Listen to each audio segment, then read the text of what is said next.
चलिए अब यहां ध्यान दीजिए, पावर को हम क्या लिख सकते हैं, शान पावर को क्या लिख सकते हैं, फोर्स इंटू वेलोसिटी। फोर्स को क्या लिख सकते हैं, mass into acceleration into velocity, बोल सकते हैं ना बेटा।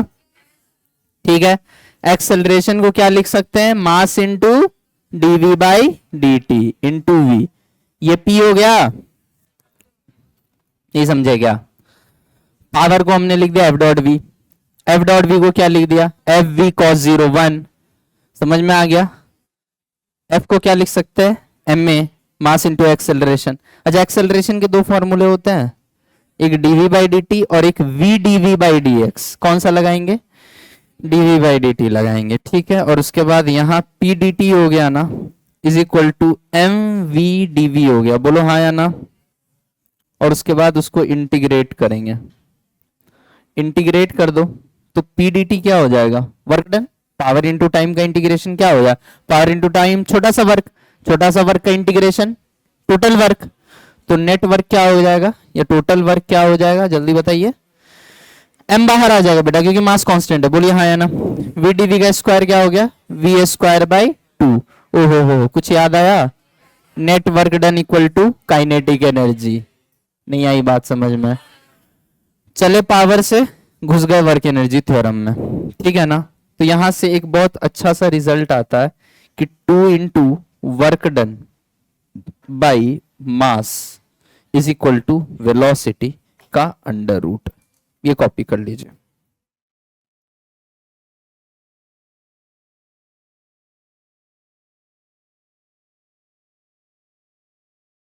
अच्छा, इसको एक और फॉर्म में लिख सकते थे हम, इसको एक और फॉर्म में लिख सकते थे।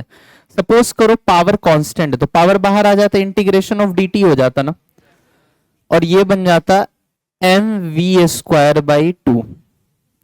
हालांकि इसको भी हम U square minus V square minus U square कह सकते हैं, लेकिन यू को जीरो मान रहे हैं, नहीं समझे। टाइम 0 से t, वेलोसिटी 0 से v, समझ गए ना।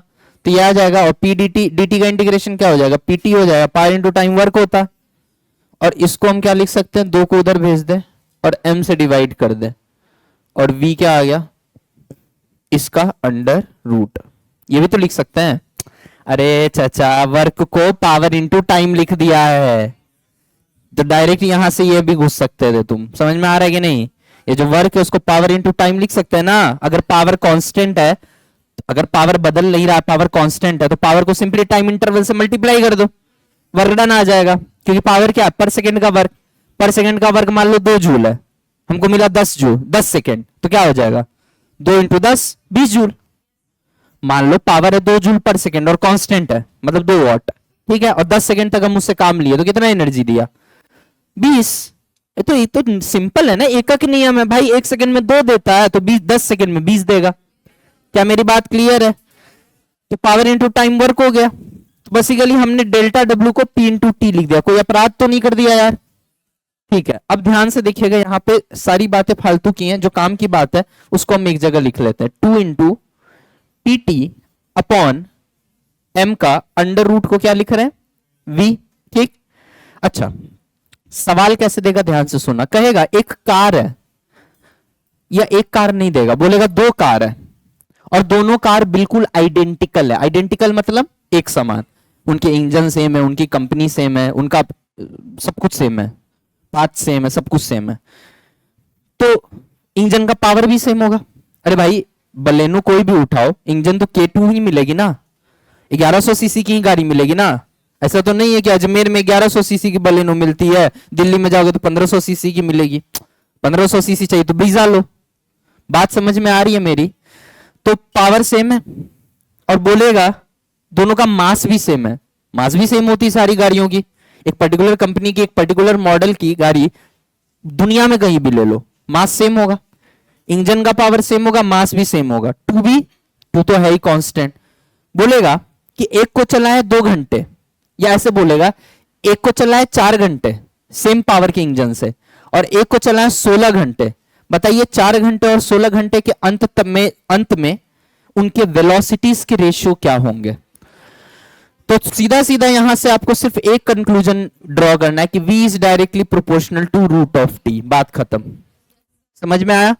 जिसको हमने 4 घंटे चलाया है उसका वेलोसिटी क्या हो जाएगा 2, और जिसको हमने 16 घंटे चलाया उसका क्या हो जाएगा 4, तो क्या हो जाएगा रेशियो 1:2। मतलब अगर दोनों को मैं 0 स्पीड से स्टार्ट करूंगा, अगर दोनों गाड़ी को मैं 0 स्पीड से सेम पावर का इंजन लगा के सेम मास की गाड़ियों को अगर 0 स्पीड से स्टार्ट करूंगा तो 4 घंटे बाद की वेलोसिटी 2 हो जाएगी और 16 घंटे बाद की वेलोसिटी 4 हो जाएगी। मतलब उनके जो फाइनल वेलोसिटी, ये फाइनली तो है, बोलो, ये जो फाइनल वेलोसिटी के रेशियो है वो 1:2 होंगे। समझ में आ गया ना? तो मैं इसको ज्यादा बेहतर तरीके से इस तरीके से लिखना चाहूंगा कि v1/v2 is root under t1/√t2। इसको ऐसे भी लिख सकते थे बेटा, आप एक साथ रूट ले लेते बड़ा सा, उसमें t1/t2 लिख सकते थे। समझ में आ गया ना? तो इस पे कई बार पावर के सवाल आए कि 2 इंजन्स या 2 कार्स या 2 motors having same power withdrawing same mass, what will be the ratio of final speed if they are working for मान लो 16 घंटा एंड 25 घंटा। तो क्या आ जाएगा 16 का रूट 4, 25 का 5, तो 4:5। मतलब एक का वेलोसिटी अगर 4x होगा तो दूसरे का वेलोसिटी 5x हो जाएगा आफ्टर 16 और 25 घंटे। एक को 16 घंटे काम चलाए, एक से 25 घंटा काम कराए, तो अंततः जो वेलोसिटीज का रेशियो होगा वो क्या होगा 4:5। मतलब एक का 4x वेलोसिटी होगा तो एक का 5x होगा। हमें वेलोसिटी नहीं जानना, वेलोसिटी का रेशियो जानना है। समझ में आ गया ना? चलिए, और यही कॉन्सेप्ट आप लगा के वेलोसिटी भी निकाल सकते हैं। t=0 पे 0 ले लेना। अब मेरे जैसा टेढ़ा आदमी रहेगा तो t=0 पे 0 नहीं दे देगा, कुछ u दे देगा। नहीं आई बात समझ में? तो इसको इंटीग्रेट करके ये फॉर्मूला क्या बन जाएगा फिर v² - u², जिसको डायरेक्ट मैंने mv²/2 लिख दिया ना, तो यहाँ m/2 तो रहेगा और ब्रैकेट में क्या हो जाएगा v² - u²। समझ में आ गया? चेंज इन काइनेटिक एनर्जी बेटा, work done equal to change in kinetic energy, और कुछ नहीं है। ध्यान से देखो तो ये क्या है रे, ये क्या दिख रहा है तुमको, वर्क डन। ये क्या आ जाएगा half mv² - u², work energy theorem है। उस पर तो हमने पहले ही सवाल कर रखे हैं। क्या मेरी बात सबको क्लियर है? चलिए बहुत बढ़िया। अगला कॉपी कर लिया गया? हाँ तो कॉपी करो, फटाफट कॉपी करो। अगला इलस्ट्रेशन इसी पे दिखाएंगे। देखिए बेटा, इसी इक्वेशन को हम थोड़ा और खींच रहे हैं। बातों को खींचने आना चाहिए ना, खासकर महिलाएं इसमें एक्सपर्ट होती है बात का बतंगर बनाने में। t⁻1/2, ठीक है ना? चलिए इधर देखिए। देखिए बेटा, velocity is equal to something into t⁻1/2। नहीं आया समझ में?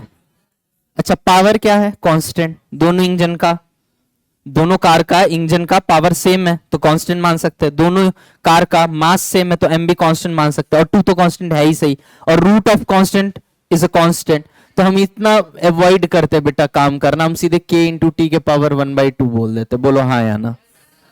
ठीक है, बड़े यही इसी बात को बोल रहा हूं, समझ में आ रहा है ना? बहुत बढ़िया। k × t⁻1/2, k को क्या बोल सकते हैं dx/dt, और इसको क्या लिख सकते हैं kt 1/1/2। इधर उधर करो तो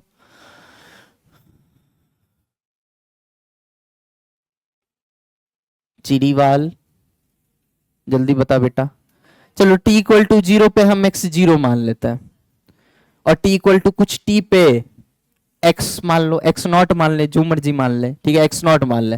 तो यही टोटल डिस्प्लेसमेंट हुआ x0 - 0। तो डायरेक्ट लिख दे x0, और k बाहर आ जाए, कांस्टेंट है।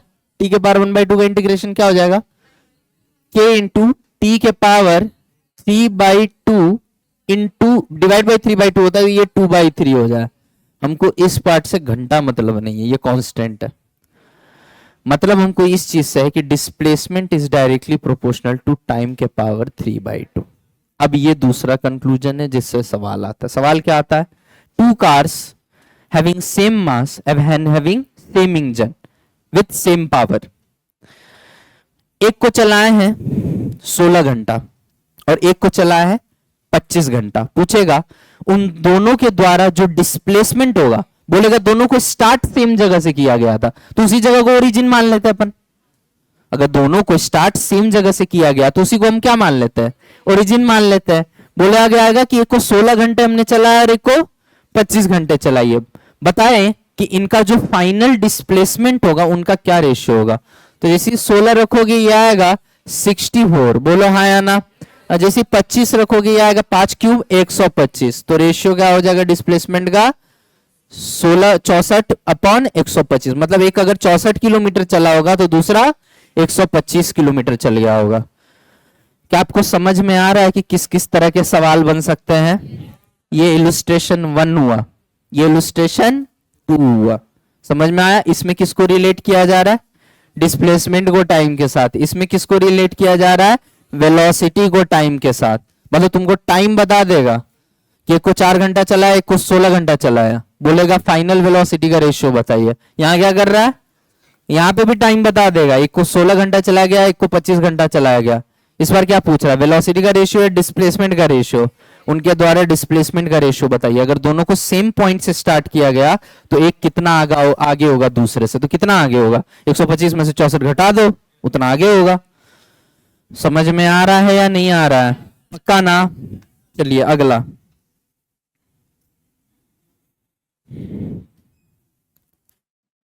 अच्छे से नोट करना, तुम ऐसे मत कर देना रे, रायता मत फैला देना। ये अलग एकदम बढ़िया से हेडिंग देके, फिर वो अलग, फिर तीसरा आप बताने जा रहा हूं। अच्छा यहां याद होगा आपको, मैंने ए को क्या लिखा था, डीवी बाई डी टी।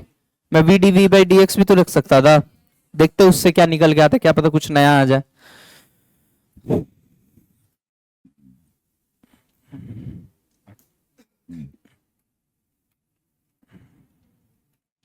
ये सारी की सारी बातें तभी ट्रू होंगी जब पावर और मास कांस्टेंट हो, याद रखिएगा। तो कहीं पे लिख लीजिएगा कि ये जो कुछ भी हम पढ़ रहे हैं, अभी मत लिखना, लास्ट में लिखवाऊंगा, लास्ट में मैं लिखवाऊंगा। चलिए आगे बढ़े बेटा, चलो रे इधर देखो। पावर इज इक्वल टू क्या होता है, एम ए वी, बोलो यार, एम हो गया, ये क्या हो गया, डीवी बाई डी टी नहीं लिखेंगे अब, V D V by D X लिखेंगे। समझ में आ रहा है ना। एक लड़का लड़ लिया हमसे कि सर वी पहले ना आता, अब बात कैसे लिख दी है। तुम तो ऐसा नहीं करोगे ना, इनटू में आगे पीछे चलता है। तो ये आ गया, ये पावर हो गया, इसको इधर भेजो रे खोपचे में। ये क्या बन गया, M V square D V, ठीक है। पावर कांस्टेंट है तो इंटीग्रेट करोगे तो बाहर आ जाएगा। यहाँ एम कांस्टेंट है, बता जल्दी, एम वी क्यूब बाई 3, और इसको क्या हो जाएगा पी एक्स। समझ में आया कि नहीं आया भाई, सिंपल सी बात है। अगर पावर कांस्टेंट है, क्या बोला मैंने, अगर पावर कांस्टेंट है, मास भी कांस्टेंट है, पावर कांस्टेंट है, मास भी कांस्टेंट है, 3 भी कांस्टेंट है, तो हम लिख सीधा सीधा बोल सकते हैं कि x is equal to V cube. Yes और नो, मतलब मैं कह सकता हूं V cube is directly proportional to x, यानी v is directly proportional to x के पावर 1/3। क्या आपको मेरी बात समझ में आई। मतलब दो कार जिसका पावर और मास सेम हो, एक को हमने चलाया है 27 मीटर और दूसरे को हमने चलाया है 64 मीटर, 64 मीटर, तो बताइए उनके डिस्प्लेसमेंट के रेशियो क्या रहे होंगे। अभी तक क्या होता था, हम टाइम देके डिस्प्लेसमेंट के रेशियो पूछते थे कि कितना देर चलाया गया है, और फिर पूछते थे कि उनके डिस्प्लेसमेंट्स के रेशियो क्या होंगे। अब क्या बोल रहा हूं मैं, अब मैं क्या स्पीड बता रहा हूं और फिर उनके या डिस्प्लेसमेंट बता रहा हूं, उनकी स्पीड्स के रेशियो पूछ रहा हूं। दोनों में से कुछ भी, रिवर्स भी आ सकता है। तो मान लो एक चला है 64 मीटर और दूसरा चला है 27, तो जो 27 चला है उसका वेलोसिटी 3 मीटर पर सेकेंड होगा, और जो 64 चला है उसका 4 हो जाएगा। यानी 27 और 64 चलने के बाद इनके जो फाइनल वेलोसिटी के रेशियो होंगे वो 3:4 होंगे। बोलो हाँ या ना। ऐसे सवाल आते हैं। अच्छा, इन सारे सवाल में एक चीज कांस्टेंट है, क्या, पावर, दूसरा मास। दो अलग अलग गाड़ियां ले लेंगे अगर जिनके अलग पावर है, अलग मास है, तो क्या ये हो पाएगा, नहीं हो पाएगा। क्यों नहीं हो पाएगा, क्योंकि जिसको तुम के मान के काट के रेशियो बता रहे हो ना, वो के कटेगा ही नहीं। के क्या है, √2p/m है ना। अगर पावर अलग अलग हो जाए या मास अलग अलग हो जाए तो कटेगा, एक का K1 आ जाएगा, एक का K2 आ जाएगा, तो K1 K2 जब कटेगा ही नहीं तो ये कह सकते हो डायरेक्ट, नहीं कह सकते। अच्छा, ऐसा भी तो हो सकता है कि P/m का रेशियो सेम हो जाए, या तो पीपी और एमएम सेम हो या पी बाई एम का रेशियो सेम हो जाए। फॉर एग्जाम्पल एक क्वेश्चन बता रहे हैं, एक गाड़ी है जिसका पावर है 50 वाट, मास है 25 केजी, और दूसरी गाड़ी है जिसका पावर है 10 वाट, मास है 5 केजी। बताओ इनका के सेम है या अलग है? 50/25 2, 10/2 2/5 2। उनका पी बाई एम का रेशियो सेम है ना? 2 तो 2 है, 2 तो यहां भी 2 है वहां भी 2 है। तो बताओ के इनके सेम होंगे या नहीं होंगे? और जब के अगर सेम होंगे तो क्या ये सारे रिजल्ट्स हम लगा सकते हैं? लगा सकते हैं ना? तो इसमें लिख लीजिएगा कि ये सारे रिजल्ट्स तभी ट्रू हैं जब P बाई एम का रेशियो सेम हो, या तो P सेम हो या M सेम हो या P बाई एम का रेशियो सेम हो। मान लो दोनों का P और दोनों का M सेम हो तो P बाई एम तो सेम होगा ही, और नहीं अगर अलग अलग हो, P भी अलग हो M भी अलग हो, तो इस तरीके से एडजस्ट होने चाहिए कि P बाई एम का जो रेशियो है वो सेम होना चाहिए। क्या मेरी बात सबको क्लियर है? जल्दी लिखें कि P बाई एम का रेशियो सेम होना चाहिए। ये सारी बातें तब तक ही ट्रू है जब P बाई एम का रेशियो सेम होगा। एक बार फिर से मैं रिजल्ट्स रिवाइज करवा दे रहा हूं, मैंने क्या क्या पढ़ा है। पहला मैंने पढ़ा है कि जो वेलोसिटी का रेशियो होगा वो टाइम के रेशियो का अंडर रूट में होगा। मतलब एक को चलाया है मान लो 16 सेकेंड और एक को चला है 25 सेकेंड, तो इनके फाइनल वेलोसिटीज का रेशियो होगा 16 का रूट यानी 4 और 25 का रूट यानी 5, यानी 4:5। मतलब 16 सेकेंड और 25 सेकेंड चलाने के बाद जो इनके फाइनल वेलोसिटीज होंगे, इन वेलोसिटीज का जो रेशियो होगा वो क्या होगा? 4/5 होगा। बशर्ते, इसके पीछे शर्त है क्या? कि जो दोनों गाड़ी चल रही है उनका मास और उनका पावर या तो सेम हो या उनका रेशियो सेम हो। नहीं आया बात समझ में? पक्का? सेकेंड कंक्लूजन हमने निकाला ये कि अगर हम दो गाड़ी को चला रहे हैं सच दैट एक को चलाएं 16 सेकेंड और एक को चलाए 25 सेकेंड, तो पूछा मैंने कि उनके डिस्प्लेसमेंट्स के रेशियो क्या होंगे। तो 16 वाला का हो जाएगा 64 और 25 वाले का हो जाएगा 25 का रूट 5, 5 क्यों 125, तो उनके रेशियो क्या हो जाएंगे? 64:125। मतलब एक अगर 64 मीटर चला होगा तो दूसरा 125 मीटर चला होगा। शर्त क्या है? कि दोनों के पावर और दोनों के मास या तो सेम हो या उनका रेशियो इस तरीके से एडजस्ट हो कि सेम हो जाए। समझ में आया? समझ में आ गया बे? ठीक है भाई, टाइम का रेशियो पता है, वहां से हम डिस्प्लेसमेंट का रेशियो निकाले। और तीसरा रिजल्ट क्या हमें रिलेट कर रहा है? वेलोसिटी और डिस्प्लेसमेंट को रिलेट कर रहा है। वो ये कह रहा है कि अगर दो कार जिनके पावर और मास सेम है या P बाई एम का रेशियो भी अगर सेम है, तो अगर हमें डिस्प्लेसमेंट पता है तो उसके क्यूब रूट के रेशियो में वेलोसिटीज होंगी, फाइनल वेलोसिटीज होंगी। समझ में आ गया? मतलब मान लो मैंने ऐसे सवाल दिया कि दो कार है जिनका पावर सेम है, मास सेम है, एक चला है 64 किलोमीटर और दूसरा चला है 125 किलोमीटर। माने मेरा एक 64 चला है और एक 125 चला है, तो पूछूंगा कि इनके फाइनल वेलोसिटीज का रेशियो बताइए। मतलब जब ये 125 चल गया होगा और जब ये 64 चल गया होगा तो जो वेलोसिटीज इनकी होंगी उनका अनुपात बताइए। तो 125 रखिए, वहां डिस्प्लेसमेंट क्या आ गया 5, और 64 रखिए क्या आ गया 4, तो रेशियो क्या रहेगा 4:5। मतलब एक का वेलोसिटी होगा अगर 4 मीटर पर सेकंड तो दूसरे का 5 होगा, या एक का 8 होगा तो दूसरे का 10 होगा। 4:5 तो रेशियो है ना। समझ में आ गई मेरी बात? ये तीनों रिजल्ट को लिख लीजिए। और कब वैलिड है ये सारे रिजल्ट? जब P और M या तो सेम हो या उनका रेशियो सेम हो। समझ में आ गया? सारी बातें लिख ली आपने? बहुत बहुत धन्यवाद। चलिए एक और सवाल लिखिए। बेटा सुनो इधर ध्यान से।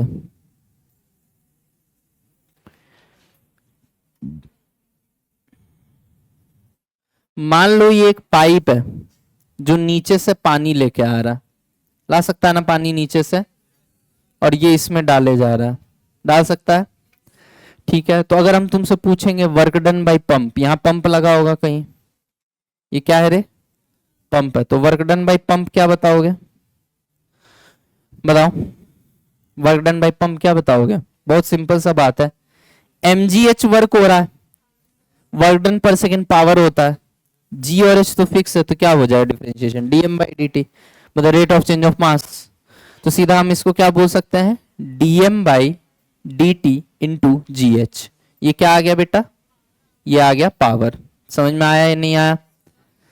अभी अभी ऐसा एक सवाल किया हमने लेकिन उसमें हमने ये एज्यूम किया था कि स्लोली स्लोली पानी को ला रहा है, मतलब पानी के पास यहाँ कोई वेलोसिटी नहीं है, जस्ट गिरा रहा है पानी, यस और नो।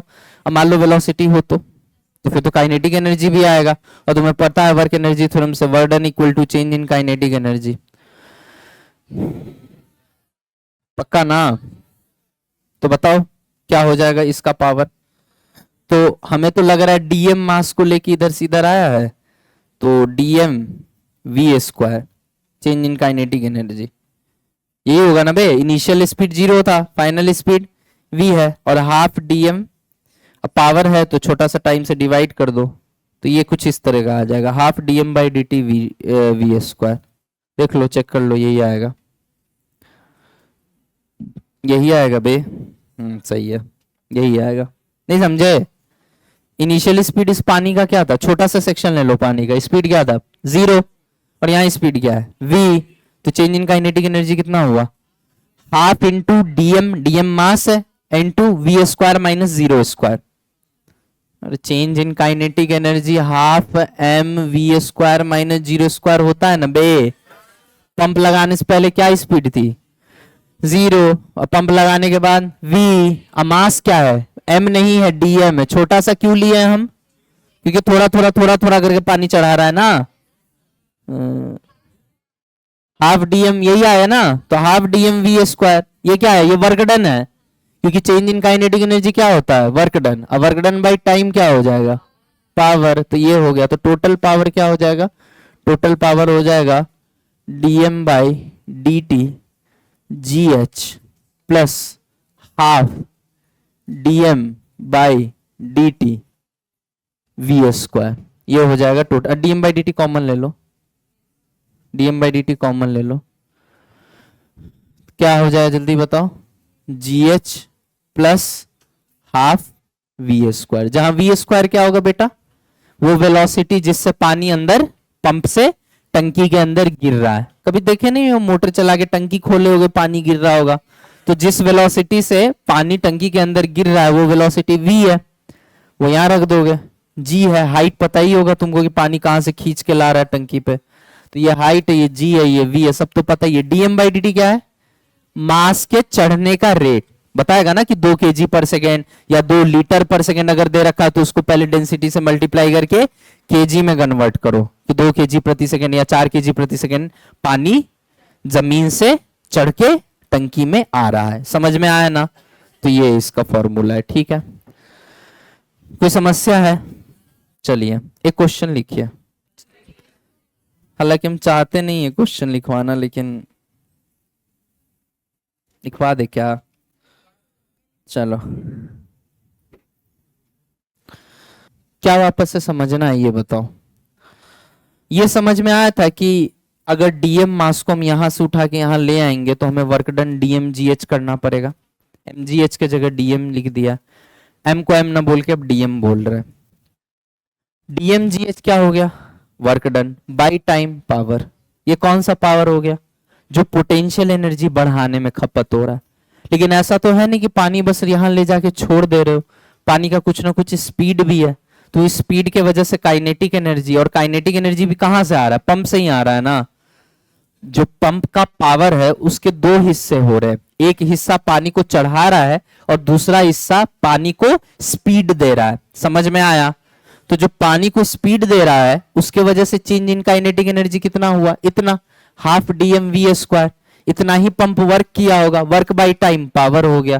तो ये पावर कौन सा पावर है, पानी को स्पीड देने के लिए जो जिम्मेदार है, और ये पावर कौन सा पावर है, जो पानी को चढ़ाने के लिए जिम्मेदार है। तो टोटल पावर पंप का क्या होगा, इन दोनों का सम, क्योंकि स्केलर क्वांटिटी है तो इन दोनों को जोड़ दिए तो टोटल पावर आ गया। जहां डीएम बाई डी टी क्या है, पानी के चढ़ने का दर है, रेट ऑफ पानी चढ़िंग इन द टंकी। समझ में आ गया ना? दैट इज केजी पर सेकेंड, ठीक है। कई बार लीटर में बात कर लेगा, कई बार बोल देगा 5 लीटर प्रति सेकंड पानी चल रहा है, तो वहां पे 5 मत रख देना गधों की तरह, उसको डेंसिटी से मल्टीप्लाई करके मास में कन्वर्ट करना फिर रखना। माई के माई, हम कहां फंस गई, नहीं समझ में आ रहा है? पक्का ना? ये जी है, ये एच है, हाइट पता है, हाफ है वी स्क्वायर, बाकी सब कुछ पता है, जोड़ दो आंसर।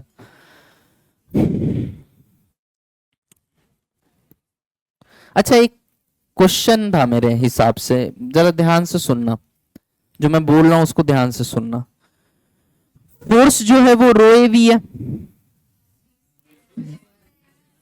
वी स्क्वायर है, रो ए वी स्क्वायर, ये फोर्स है। बोलो यार, रो ए वी स्क्वायर फोर्स है, और पावर क्या है, रो ए वी क्यू। ठीक है। अच्छा, एक चीज और बताना, मैंने सुना है वर्क डन जो होता है वो चेंज इन काइनेटिक एनर्जी होता है, तो अपन ऐसे भी लिख सकते हैं कि नहीं, कि हाफ छोटा सा mass DM V square minus zero square. मैं पढ़ाऊं कि नहीं पढ़ाऊं, तुम अननेसेसरली साला कंफ्यूज ना कर जाओ, हमको ये डर लग रहा है, क्योंकि हम अभी बहुत बवाल चीज बताने वाले हैं और वो तुम्हारे सिलेबस में किसी काम का नहीं है। बताएं ना बताएं, सिक्का उछाले बेटा, तुमको हम उछाल देंगे, छत तोड़ के चले जाओगे बाहर। ये वर्क डन होगा रे, अरे work done is change in kinetic energy.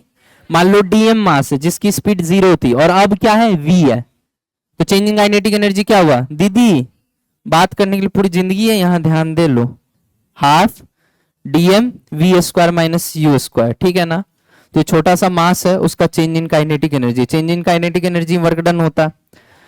अच्छा, डिवाइड बाई टाइम कर देंगे तो क्या आ जाएगा, पावर आ जाएगा ना, पक्का, डीएम बाई डी टी। अब लिख तो इसको जरा सा, हाफ डीएम को क्या लिख सकते हैं, रो ए डीएक्स, छोटा सा लेंथ, डीएम मास कितने लेंथ में होगा, छोटे से लेंथ में होगा ना। मान लो हम कह रहे हैं ये पाइप है और ये रीजन डीएम है, ये छोटा सा मास है पानी का, तो इसका लेंथ भी क्या होगा, बहुत बड़ा होगा बहुत छोटा होगा।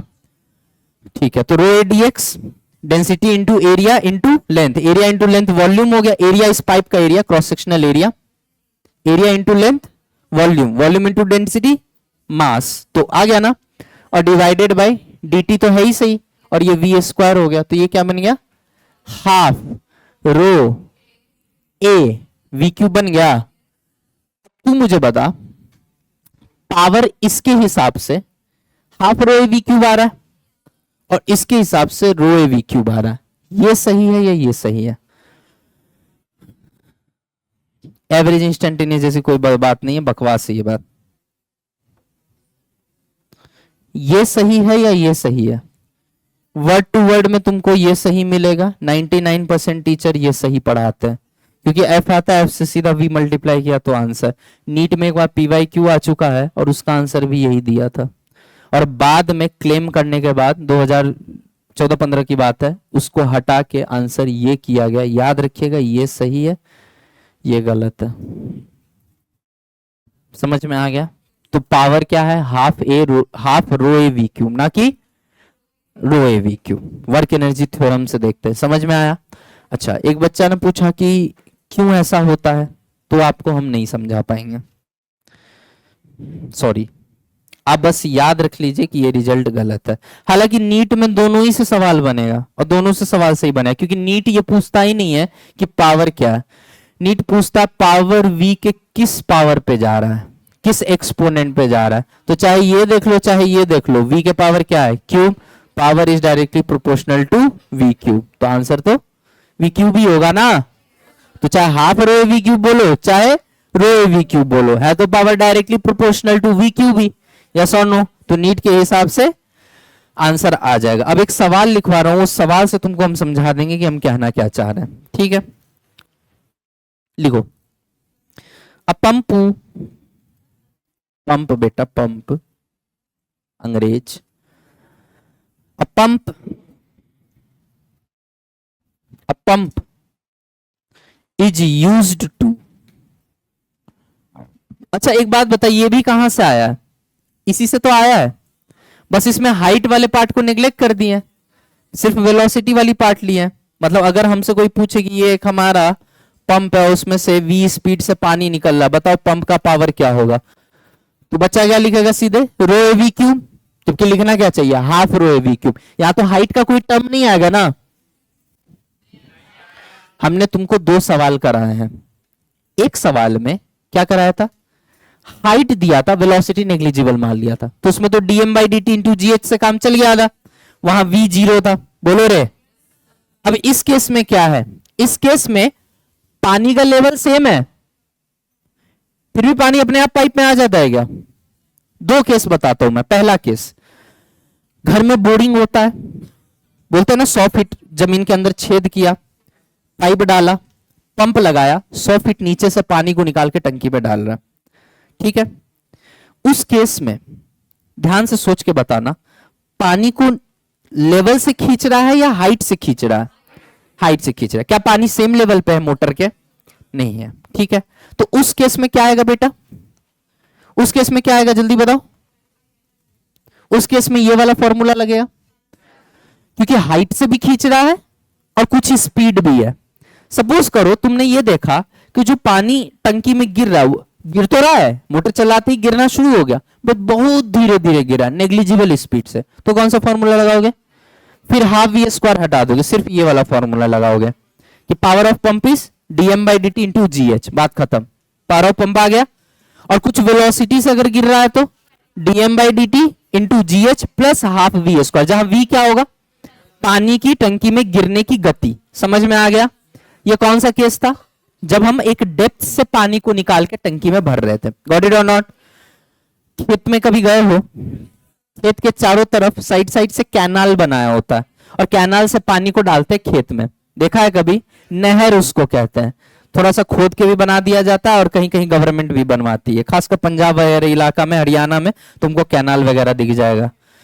बिहार में बरसात के भरोसे होते हैं लोग, ठीक है, इसलिए तो इतना सुसाइड होता है। लेकिन महाराष्ट्र थोड़ा सा जहां पे अच्छा, मतलब फार्मिंग एज अ बिजनेस बहुत अच्छा माना जाता है, जहां जैसे महाराष्ट्र में, राजस्थान के कुछ हिस्सों में, यहाँ पे तुमको कैनल दिख जाएगा, ठीक है। जैसे नासिक उसिक जाओगे ना, महाराष्ट्र में है नासिक, वहां पे तुमको ग्रीन हाउस इफेक्ट वाले, ग्रीन हाउस वाले भी दिख जाएंगे। पूरा का पूरा खेत जो है शीशे से घेर रखा है।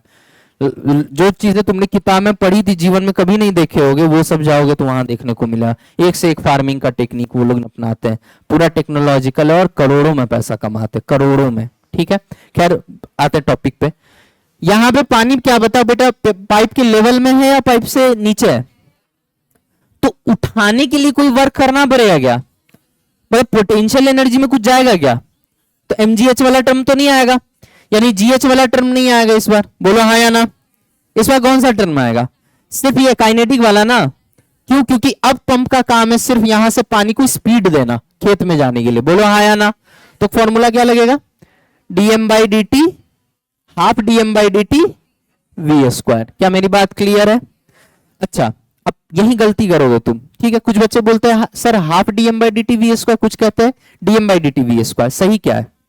Half DM by D T V square सही है, ठीक है। शायद हमने जो सवाल किया था उसमें वी जीरो लिया था। वी जीरो हम क्यों लिए थे? ताकि हाफ का चक्कर ही ना रहे, DM by D T into G H आया था, वो आंसर सही है हमारा, ठीक है। मतलब तुमको समझ में आ रहा हम कहना क्या चाह रहे हैं? तीन तरह के सवाल बनते हैं, जिसमें सिर्फ काइनेटिक, जिसमें सिर्फ पोटेंशियल, और जिसमें दोनों। हाइट से खींच के स्पीड से फेंक रहा है तो काइनेटिक भी पोटेंशियल भी। समझ में आया? सेम हाइट पे सिर्फ फेंक रहा है, सिर्फ काइनेटिक। समझ में आ गया? और सेम हाइट पे नहीं, पोटेंशियल और नहीं, हाइट से खींच के बहुत धीरे धीरे फेंक रहा है तो काइनेटिक नहीं, सिर्फ पोटेंशियल वाला पावर। समझ में आ गया ना? पक्का? तो ये जनरल फॉर्मूला है, ये स्पेसिफिक है। गॉट इट और नॉट? अच्छा, यहां पे हमने क्या किया है? ये कौन सा फॉर्मूला लगाया? ये इस केस का फॉर्मूला। देखो इसमें हाइट कुछ भी लिया है? नहीं लिया, इसमें सिर्फ ये वाला पार्ट यूज किया, D M by D T half V square. देख लो ध्यान से, क्यों हमने ये पार्ट यूज किया है? क्योंकि यहां पे उठा नहीं रहे, पानी ऑलरेडी लेवल पे है, बस उसको उठा के स्पीड से फेंकना है।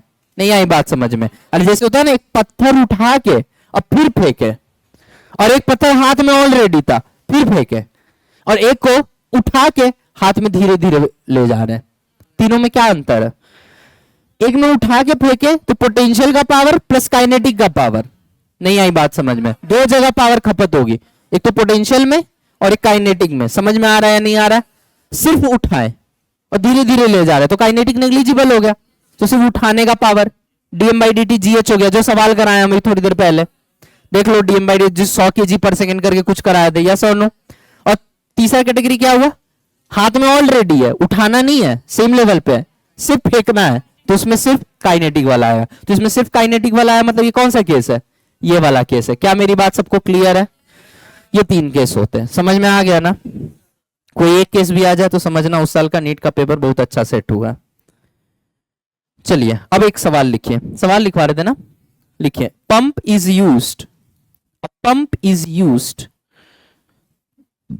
Pump is used to deliver water at a certain rate. और ये जेई एडवांस का सवाल है। Pump is used to deliver water, to deliver water at a certain rate, at a certain rate. Find by what times, find by what times, find by what times velocity, comma, force and power, velocity, comma, force and power, power of motor, power of motor should be increased, should be increased, should be increased in order to obtain n times water through same pipe, to obtain n times water through same pipe, n times water through same pipe। Simple सी बात है भैया, पहले मान लो 1 kg प्रति second पानी निकल रहा था मोटर से, पाइप से, मोटर से थोड़ी, पाइप से। सपोज करिए पहले 1 kg प्रति सेकेंड पानी पाइप से निकल रहा था, अब n kg प्रति सेकेंड निकल रहा है, तो कितना टाइम्स हो गया, n टाइम्स हो गया। इसका मतलब मोटर जो है अब ज्यादा बल लगा रहा होगा, या ज्यादा पावर का मोटर लगा दिया हम लोग। ज्यादा पावर का मोटर लगाने का क्या मतलब है, कि वो ज्यादा फोर्स लगाएगा। तो 1 सेकेंड में जहां 1 kg निकल रहा था, अब 1 kg 1 सेकेंड में 10 kg, n kg निकल रहा है, जहां n बड़ा है नंबर 1 से। नहीं आई बात समझ में? समझ में आ रहा है नहीं आ रहा? तो पूछ रहा है वेलोसिटी, पावर और फोर्स तीनों निकालना है, जल्दी करिए। चलो इसका सॉल्यूशन हम बताते हैं, सुनो, टाइम नहीं है ज्यादा फालतू का। यहां हम लेफ्ट हैंड साइड में बना रहे हैं गलत, और यहां हम बना रहे हैं सही। सॉल्यूशन में दोनों वाइडली एक्सेप्टेड है। तुम कहीं भी गूगल कर लो या किसी भी टीचर से पढ़ लो, हम नाम किसी का नहीं लेंगे, लपेट हम सबको रहे हैं, समझ रहे हो ना? तुम किसी भी टीचर से पढ़ लो, सॉल्यूशन वो वही बताएगा जो हम लेफ्ट साइड में कर रहे हैं, और सही वो है जो हम राइट साइड में करेंगे।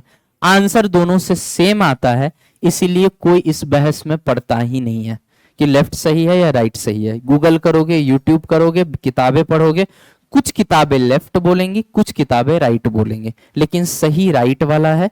क्यों? अगर किसी को जानना हो तो फ्री टाइम में हमसे आके पूछ लेना, लेकिन अभी क्लास में हम वो बात डिस्कस नहीं करेंगे, क्योंकि अगर तुमको समझ नहीं आया तो मेरे लिए बहुत बड़ा सिरदर्दी बन जाएगा, क्योंकि उसमें बहुत ज्यादा दिमाग लग रहा है। ऑब्वियस सी बात है, जब टीचर्स और किताबें गलत बता रखी हैं तो बाकी की तो बात ही छोड़ दो।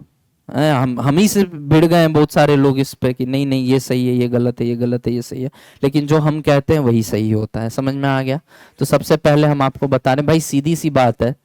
सबसे पहले क्या बोल रहा है, वी फोर्स क्या होता है, M sorry V dm by dt होता है ना बे, ये होता है ना फोर्स। अच्छा,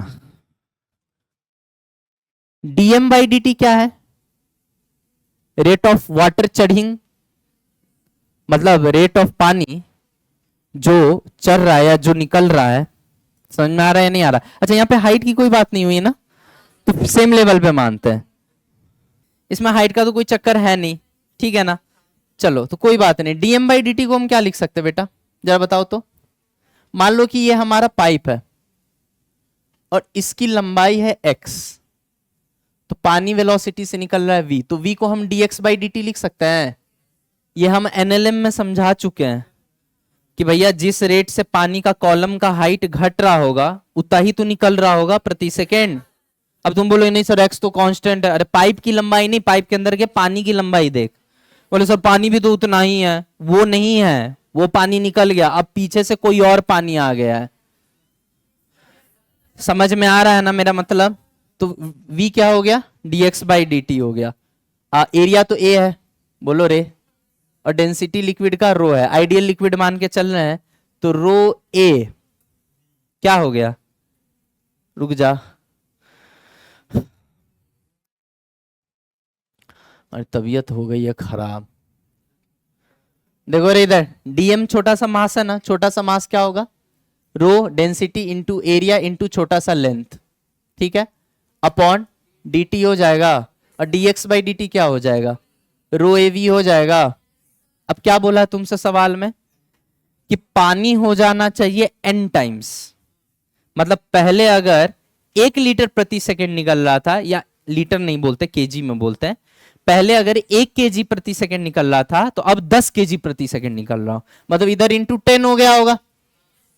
एग्जाम्पल दे रहा हूं, 10 की जगह n ले लो, ठीक है भैया, 10 बोलेंगे तुम लोग लड़ने लग जाओगे, n ले लेते हैं, कि पहले 1 केजी निकल रहा था अब n केजी निकल रहा है, तो n इधर मल्टीप्लाई होगा तो इधर नहीं होगा, बिल्कुल होगा, तो सीधी सी बात है इधर भी n मल्टीप्लाई करो। अब सोचने वाली बात है, जो समझदार बच्चा होगा वो समझ गया होगा, उसको पता है पानी की डेंसिटी तो नहीं बदल जाएगी, पानी बदल जाएगा, पानी की जगह वो कुछ और हो जाएगा, पानी की डेंसिटी नहीं बदलेगी, पानी का अच्छा पाइप का एरिया, सवाल में पढ़ो, पाइप का एरिया वेरिएबल लिया कांस्टेंट लिया, कुछ नहीं बोला मतलब कांस्टेंट लिया है, पाइप का एरिया बदल जाए अपने आप, इतना बड़ा पाइप अपने आप इतना बड़ा हो जाएगा, एरिया तो उतना ही रहेगा, तो एरिया भी नहीं बदलेगा, तो क्या बदल सकता है, वेलोसिटी बदल सकती है। मतलब मैं ये कह सकता हूं कि dm बाई dt डैश, ये नया वाला है, ये नया वाला रेट है, ये क्या है, रो ए वी डैश, जहां वी डैश क्या है, nv,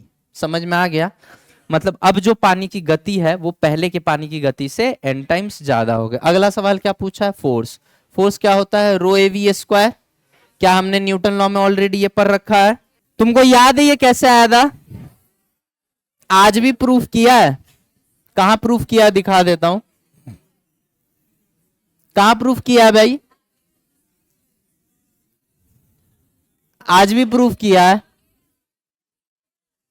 अच्छा नहीं भी किया तो कर देते 1 मिनट में, सुनो रे, v dm बाई dt होता है ना, dm को क्या लिख सकते हैं, v rho a dx, dx by dt, b बन गया, तो आंसर क्या हो गया, रो a v स्क्वायर।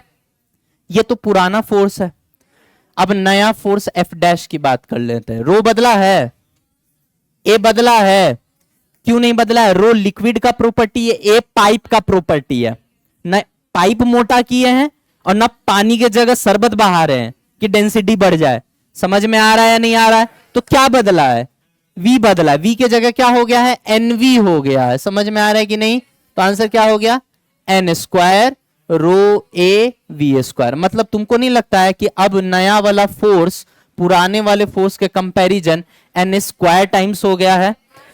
और अब पावर की बात करने जा रहे हैं, तो वो आपको पता है फोर्स इंटू वेलोसिटी होता है, तो रो ए वी क्यूब होता है फॉर्मूला, आंसर समझ में आ ही गया होगा। ये पावर पुराना वाला, ये पावर नया वाला, नया वाला पावर डेंसिटी एरिया में कोई फर्क नहीं पड़ेगा, वेलोसिटी नया वाला ले लो और उसका क्यूब कर लो, मतलब यहां क्या आएगा, N cube rho A V cube हो जाएगा। मतलब जो नया वाला पावर है वो पुराने वाले पावर का एन क्यूब टाइम्स है। तो सवाल था जेई एडवांस का आंसर यही था कि जो वेलोसिटी है वो एन टाइम्स हो गई, जो फोर्स है वो एन स्क्वायर टाइम्स हो गया, बोलो यार, और जो पावर है मोटर का वो एन क्यूब टाइम्स हो गई। आंसर सही है, गलत है सॉल्यूशन, आंसर सही है, आंसर में कोई दिक्कत, बट सॉल्यूशन गलत है। अगर ये सब्जेक्टिव में आता तुमको चवन्नी नंबर नहीं मिलता, जबकि आंसर बिल्कुल सही है, एमसीक्यू है तो बच गए तुम। क्यों? क्योंकि जहां रो रो दिख रहा है तुमको, यहां रो की जगह हाफ रो हो जाता। पावर का फॉर्मूला क्या बताया, रो ए वी क्यूब या half rho A V cube. तो देखो इसमें तो कोई फर्क नहीं पड़ा, अरे जहां half rho A V cube था वहां half rho A V cube N cube हो गया, अरे एक 2 ही तो आएगा एक्स्ट्रा, कोई फर्क पड़ा गया, तब भी तो एन क्यूब ही हुआ आंसर। तो आंसर में कोई फर्क, लेकिन सॉल्यूशन में फर्क। इसी तरीके से तुमको सारी किताब में मिला, चाहे वो पाणे जी हो, चाहे वो शर्मा जी हो, चाहे वो गुप्ता जी हो, चाहे ये अपना वट्टू, चाहे जैन जी हो, चाहे जौन जी हो, समझ गए ना। और सारे आंसर गलत है, सॉल्यूशन ये वाला सही है जो हम बता रहे हैं, समझ में आ गया। बट हम क्यों बताएं पता है, इसका एक पर्पस है। नीट में आया हुआ है और आंसर गलत दिया एनटीए ने। एनटीए तब नहीं लेती थी, सीबीएसई लेती थी। और क्लेम करने के बाद कुछ जो स्कॉलर टीचर्स है, क्लेम करने के बाद उसको सही भी किया है। और ये बहुत लोगों को अभी तक पता नहीं है कि सवाल का सॉल्यूशन सही किया गया है। और तुम बिलीव नहीं करोगे, तुम किसी का भी पीवाईक्यू उठा लो, चाहे एमटीजी का, चाहे दिशा का, चाहे किसी का भी, सब में सॉल्यूशन गलत है इसी मेथड से। क्योंकि उनको ये पता ही नहीं है कि उस आंसर को अपडेट कर दिया गया था, क्योंकि सॉल्यूशन गलत था। और हमें 100% संदेह है, क्यों करेगा कुछ नहीं, सब कुछ बता देगा। पानी का डेंसिटी भी बता देगा, पाइप का एरिया भी बता देगा, पूछ देगा find the power of pump. अब दुनिया लगा के आएगी rho A V cube, answer option A, और आंसर होगा half rho A V cube. जो आंसर आएगा उसका बस आधा करके आंसर मारना है, जो कि जो लोग नहीं करेंगे गलत हो जाएगा। इसलिए हमने पढ़ाया। गॉट इट और नॉट? तो तुमको बस इतना याद रखना है कि रो ए वी क्यूब लगाएंगे पावर के लिए फॉर्मूला, बस लास्ट में जो आंसर आएगा उसका आधा करके आंसर बोलना। क्या मेरी बात क्लियर है? बाकी फोर्स वगैरह सही है, कोई समस्या? छाप लीजिए प्लीज। कौन सा वेलोसिटी वाला बेटा? इसमें हाँ बेटा, मैं ये कह रहा हूं कि DM by D T rate of change of mass है। अगर ये n टाइम्स होगा और डेंसिटी और एरिया बदल नहीं रहा है, तो वेलोसिटी को ही ना n टाइम्स होना पड़ेगा। तो v क्या बन गया? nv बन गया। समझ में आ गया? अच्छा, फोर्स क्या है? रो ए वी स्क्वायर। अच्छा, v बन गया है nv, तो v स्क्वायर क्या बन जाएगा? n square V square. समझ में आ गया ना? तो फोर्स कितना हो गया? n स्क्वायर टाइम्स हो गया। वैसे पावर क्या हो गया? n क्यूब टाइम्स हो गया। समझ में आ गया या नहीं आ गया सबको? प्लीज कॉपी करिए भाई। सीधी सी बात है, कोई चीज अगर n टाइम्स हो रही है और ये दोनों चीजें नहीं बदल सकती हैं, तो क्या बदला होगा? अरे गधे, बोलना तेरे से ही पूछ रहा हूं कि अगर मैंने बोला alpha is equal to beta gamma theta, छोड़ दे वो formula, alpha equal to beta gamma theta, और मैं बोलो अल्फा जो है n अल्फा हो गया, और बीटा और गामा को तुम बदल नहीं सकते हो, तुमको कसम है उसकी कि तुम बीटा और गामा को बदल नहीं सकते हो, तो तुम क्या करोगे? थीटा को क्या बोलोगे? थीटा को एन थीटा बोलोगे ना? बस वही कर रहा हूं कि अगर रेट ऑफ मास फ्लोइंग अगर n टाइम्स हो गया है और डेंसिटी और एरिया नहीं बदल रही, क्यों नहीं बदल रही सर? क्योंकि बह तो अभी भी पानी ही रहा है, उसी पाइप से बह रहा है, ना पाइप बदला ना पानी बदला, तो डेंसिटी एरिया बदली नहीं, तो क्या तरीका है इसको बढ़ाने का? स्पीड बढ़ गई होगी। तो v जो है वो v ना होके अब क्या बन गया होगा? nv बन गया होगा। फोर्स में v स्क्वायर होता है, तो वो n स्क्वायर v स्क्वायर बन गया होगा, तो फोर्स n स्क्वायर टाइम्स हो गया और पावर n क्यूब टाइम्स हो गया। समझ में आ गया? ओ पीछे वालों, अनीता, बसंती, चंपा, डॉली, अच्छा इधर डॉली नहीं डॉला है, तुम लोगों को समझ में आ रहा है? बहुत मेहनत करवाते हो यार तुम लोग। हाँ बोलो।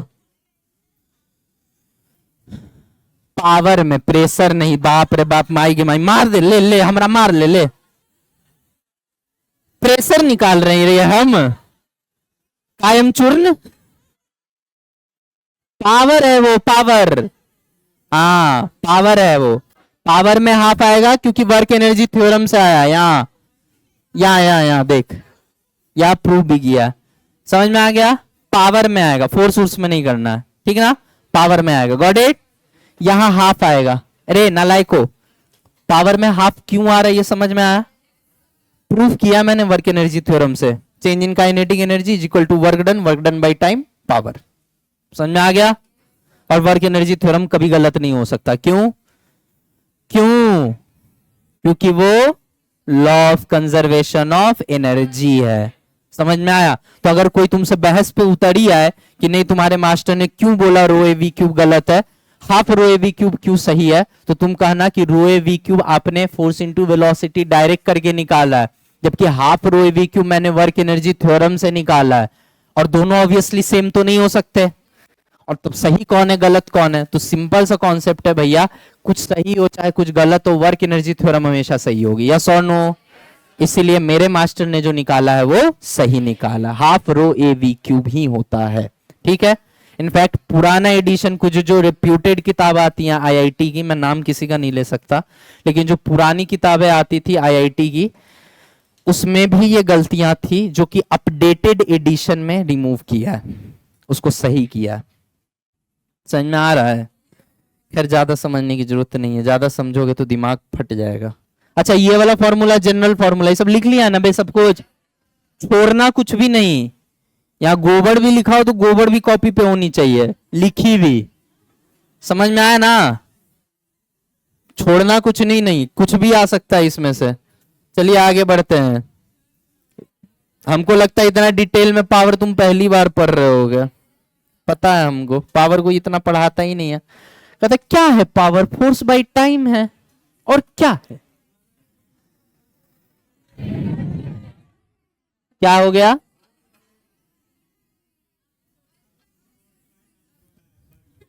वर्क बाय टाइम है, मिसप्रिंट हो गया।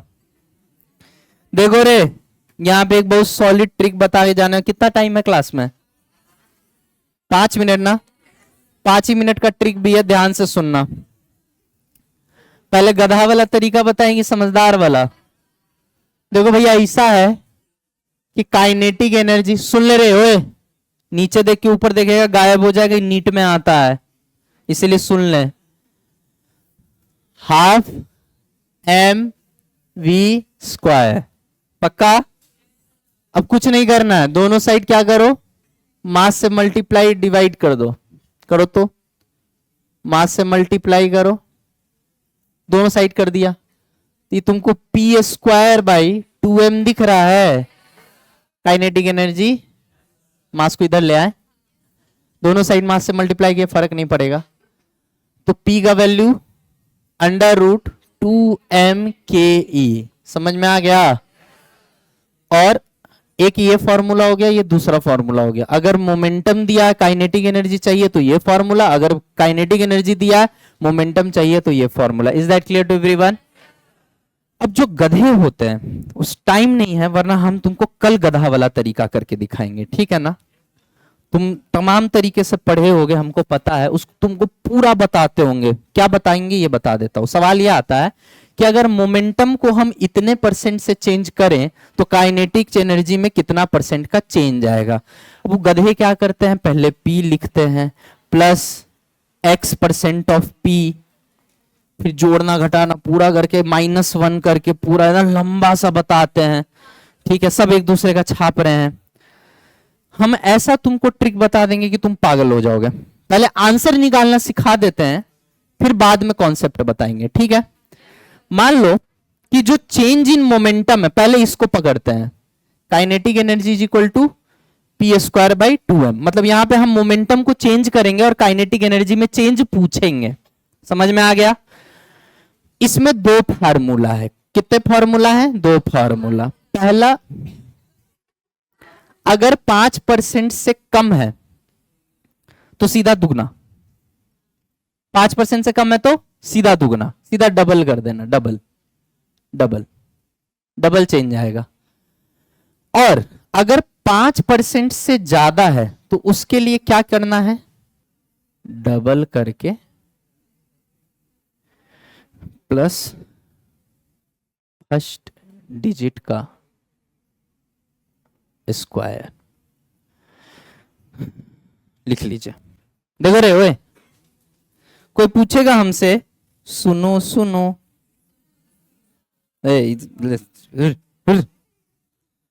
मान लो कोई हमसे पूछे कि मोमेंटम का परसेंटेज चेंज है 2%, 2%, तो बताइए काइनेटिक एनर्जी में चेंज कितना आएगा? सीधा डबल, 4%। कोई बोलेगा कि मोमेंटम का चेंज है 2.5%, तो बताइए चेंज इन काइनेटिक एनर्जी कितना होगा? 5%।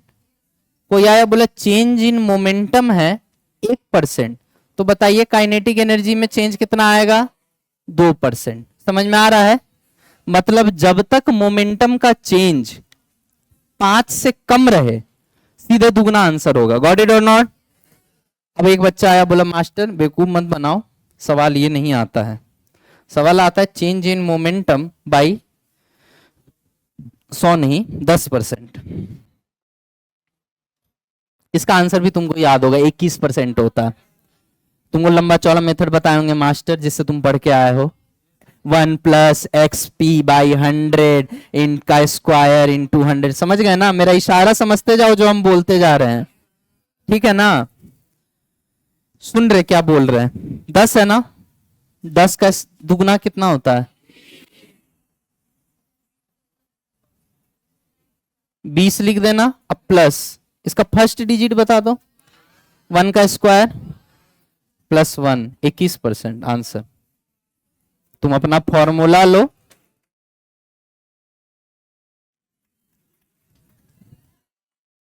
नहीं दिखा? सेकंड, जो फेमस फेमस सवाल मिल जाएंगे किताब में वो कराएंगे, उसके बाद कुछ भी कराएंगे। चेंज इन मोमेंटम 20%, बताओ तो इसका आंसर तो रटे ही गए होगे तुम। क्या आता है चेंज इन काइनेटिक एनर्जी? ज्यादा 44%, लंबा चौड़ा कैलकुलेशन करके लास्ट में ला दे 44%। याद है मैंने क्या सिखाया है कि जो दिया है उसका दुगना करो 40, अब फर्स्ट डिजिट उठाओ उसका स्क्वायर करो 4, आंसर।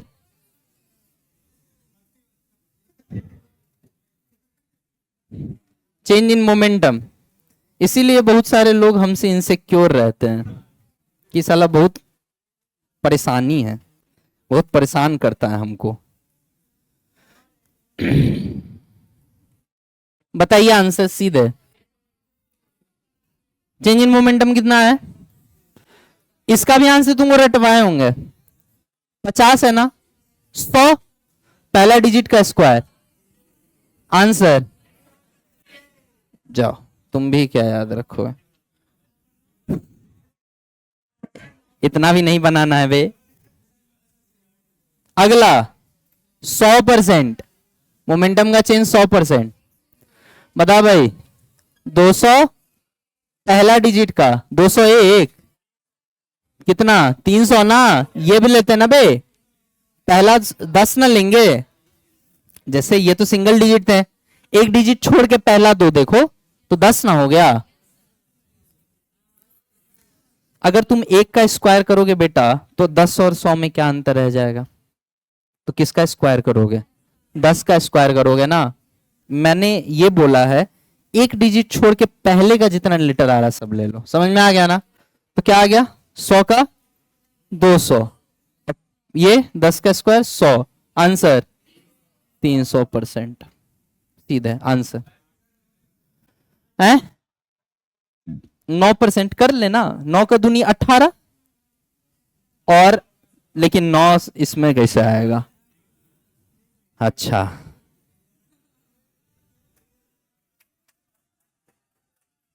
तुमने हमको पकड़ लिया, चलो कल उसका भी बना के ले आएंगे कुछ ना कुछ, ठीक है? लेकिन आपका जो एग्जाम का पर्पस है वो फुलफिल हो जाएगा इससे, ठीक है? 9% का मेरे हिसाब से एक बार फॉर्मूला से निकाल के देख तो क्या आ रहा है, उसके बाद ट्रिक बताते हैं। तुम्हारे एग्जाम में यही आएगा, 1, 10, 20, 50, 100। क्या तरीका सिखाएं? सीधा डबल करिए, फर्स्ट डिजिट का स्क्वायर करके जोड़ दीजिए, आंसर। Got it? चलो अगला बताओ बे।